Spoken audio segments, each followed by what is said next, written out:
Dans l'actualité de la semaine, plusieurs réactions font polémique après que la Cour pénale internationale ait émis des mandats d'arrêt contre Netanyahou et son ancien ministre de la Défense. Alors que l'ensemble de la communauté internationale s'est empressé de saluer cette décision, les plateaux des chaînes françaises continuent dans leur propagande. À l'instant, l'Union européenne, la France, les Pays-Bas, la Jordanie annoncent qu'ils appliqueront la décision d'arrêt. C'est-à-dire que s'il vient sur le sol européen, le Premier ministre iranien peut être arrêté. Est-ce qu'on réalise ? En fait, la vraie question à se poser, c'est la crédibilité de ces organisations internationales. Ces institutions ont beaucoup basculé, c'est-à-dire que la montée de l'islamisme, c'est comme la montée d'un totalitarisme, ça vous pose des lignes politiques qui sont différentes. Aujourd'hui, à l'intérieur de ces institutions, il y a une énorme pression qui est mise par des États qui sont des États qui ne sont pas démocratiques, c'est des États qui ont dans le viseur ce que nous sommes en tant que civilisation et qui ont compris qu'en plus on était faible. Mais je suis, moi, marqué par une décision qui, de mon point de vue, celle de la CPI, marque la faillite de nos institutions internationales judiciaires, parce qu'elle met au même niveau, au fond, déjà depuis plusieurs mois, un État démocratique qui mène une guerre légitime. Ce qui vous choque donc, d'abord qu'on comprenne bien, c'est qu'il y ait dans la simultanéité du mandat contre des responsables du Hamas, notamment Mohamed Deif et Benjamin Netanyahou. Ce qui me choque, c'est une première vis-à-vis d'un pays démocratique, et c'est cette équidistance, ce faux équilibre hypocrite entre un État démocratique et une organisation terroriste. Mais pardon, Monsieur le Ministre, sera la responsable les démocraties de ce qui se passe. Ont des armées, les démocraties peuvent mener aussi des crimes de guerre. Je vous rappelle quand même que les démocraties,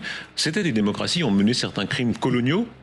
Est-ce la France doit donc arrêter Benyamin Netanyahou s'il est amené à se déplacer en France ? Ça sera une décision du Premier ministre, et c'est au Premier ministre, en fonction des informations qu'il a. Je ne suis pas à sa place. Pardon Sylvain Maillard, parce que je vous ai posé une première question sur la légitimité de la Cour pénale internationale. Vous n'y avez pas répondu. Est-ce que, à vos yeux, ce mandat, il est justifié ou pas ? La légitimité, la CPI est reconnue par la France depuis toujours. Donc la CPI n'est pas antisémite. Mais on peut contester. Il y a des juges français par ailleurs dans la CPI. Non, mais on peut contester. C'est pas à moi de qualifier les juges, d'autant plus d'un député, le député que je suis. C'est pas moi qui. Mais lui, il se défend, il fait ce qu'il. Enfin, vous voyez ce qu'il fait. C'est pas à moi de juger. Moi, ce que je dis juste, c'est sur le. Si la France appartient à une organisation antisémite, vous imaginez que ça peut poser un problème quand même. Non, mais évidemment, c'est pour ça que je ne sais pas moi de qualifier ce que fait le juge. Là-dessus, ce qu'on lui demande, c'est du détail. Joe Biden a décidé de laisser une petite surprise à Trump avant de partir, en autorisant l'Ukraine à frapper la Russie avec des missiles longue portée. Et Macron a été assez fou pour l'accepter. En effet, il soutient pleinement le feu vert de Washington, qu'il qualifie de bonne décision. La réponse de Poutine ne s'est pas fait attendre. Il signe le 19 novembre un décret permettant un recours plus large à l'arme nucléaire, qui dit en gros: si un pays non nucléaire attaque la Russie mais qu'une puissance nucléaire le soutient, alors on sort les ogives. Et devinez quoi ? Le lendemain, les États-Unis décident d'en rajouter une couche en envoyant à l'Ukraine des mines antipersonnelles pour renforcer ses défenses face à l'invasion russe et continuer l'escalade meurtrière. Macron s'est rendu au G20 pour monter sur ses grands chevaux en condamnant la Russie, dont il qualifie la posture de dangereuse. Selon lui, la Russie est en train de devenir une puissance de déstabilisation mondiale. Des déclarations qui ne servent qu'à continuer à faire monter les tensions alors que l'heure devrait être à un retour à la diplomatie. Pour finir, l'armée russe a utilisé pour la première fois dans le conflit un missile intercontinental pour frapper la ville de Dnipro. Et Poutine s'est adressé à la nation ce 21 novembre en soulignant que le conflit venait de prendre un caractère mondial.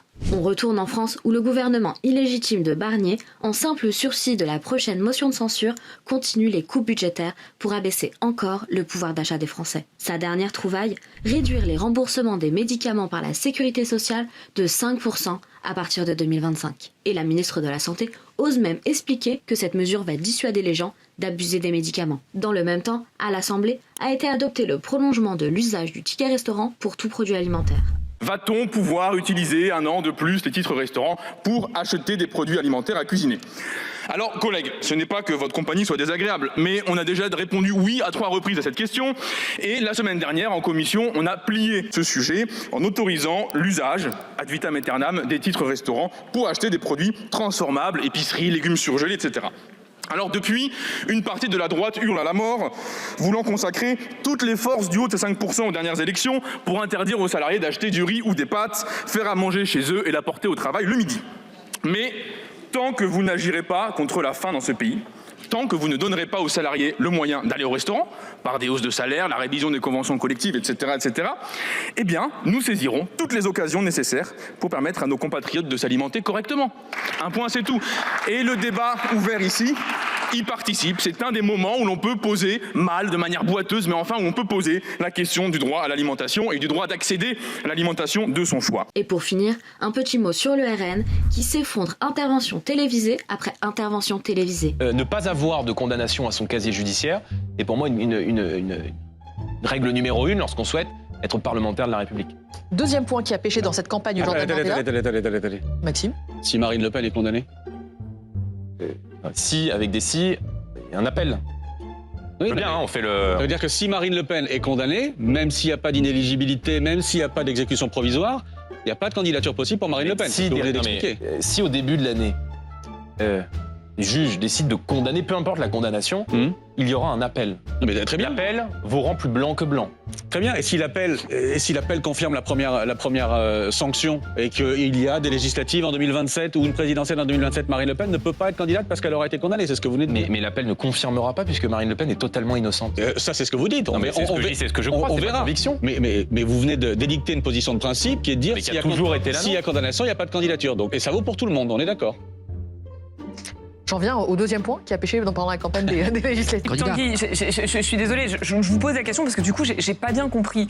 C'est quoi la règle au Rassemblement national, la règle que vous voulez mettre en place? Est-ce qu'un élu qui a un casier judiciaire, est-ce qu'il peut se présenter? Parce que moi, j'ai compris hier soir que Jordan Bardella en faisait une règle et qui disait en cas de condamnation d'un élu, il ne peut pas se présenter à une élection. Même sans inéligibilité. Même sans inéligibilité. Exactement, juste une condamnation. C'est ce qu'on a tous compris autour de ce plateau. Et là, vous me dites, non, c'est pas ce qu'il a voulu dire?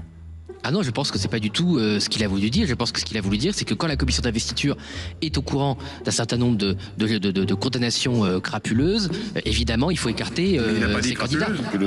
Mais il n'a pas dit crapuleuse. Dans l'extrait, il n'a pas fait le distinguo entre les... Là, c'est moi qui le dis parce que j'explique la position. L'interprétation contredit la phrase initiale. Pas du tout, parce que vous avez dans votre extrait, et c'est bonne guerre, c'est le jeu politique. Et c'est parce que j'essaie sincèrement de comprendre. Vous dites il y a un sujet en cas de détournement de fonds publics. Donc si je vous comprends bien, ça veut dire qu'une condamnation d'un politique, d'une femme politique pour détournement de fonds publics, en cas de condamnation, il ou elle ne pourra pas se présenter. C'est ça que vous êtes en train de m'expliquer. Non, mais je suis en train de vous dire soit claire. Je suis en train de vous dire que le détournement de fonds publics ne concerne absolument pas Marine Le Pen, qui n'est absolument pas concernée par un détournement de fonds publics. Et le principe, c'est ça, c'est que nous, moi je suis pas membre de la CNI, mais les membres de la commission d'investiture du Rassemblement national, évidemment, écarteront des candidats qui se sont enrichis à titre personnel. Si j'entends bien, même si elle est déclarée coupable fin février, elle est innocente.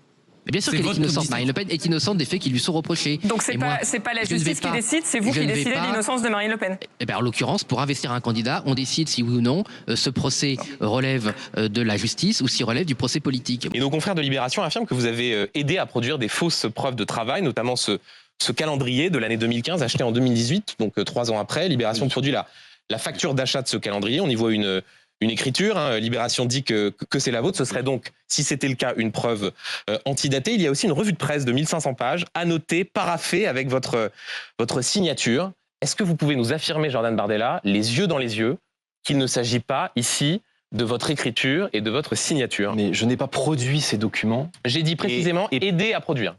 C'est-à-dire aider à produire. Est-ce qu'il s'agit, oui ou non, de votre écriture? Non, c'est pas mon écriture. Enfin, c'est pas moi qui ai produit ces documents et ça n'est pas mon écriture. Donc là, les signatures signées Jordan Bardella sur 1500 pages. Non, mais je ne sais même pas ce que c'est, ça. Vous me montrez des trucs, je ne sais même pas ce que c'est. Ça, c'est une revue de presse. Une revue de presse pour aller au bout de votre accusation. Ça veut dire quoi, aider à produire? C'est que la question est de savoir si oui ou non il s'agit de votre écriture. Révélation de nos confrères de Libération qui... Mais vos confrères de Libération sont poursuivis en diffamation.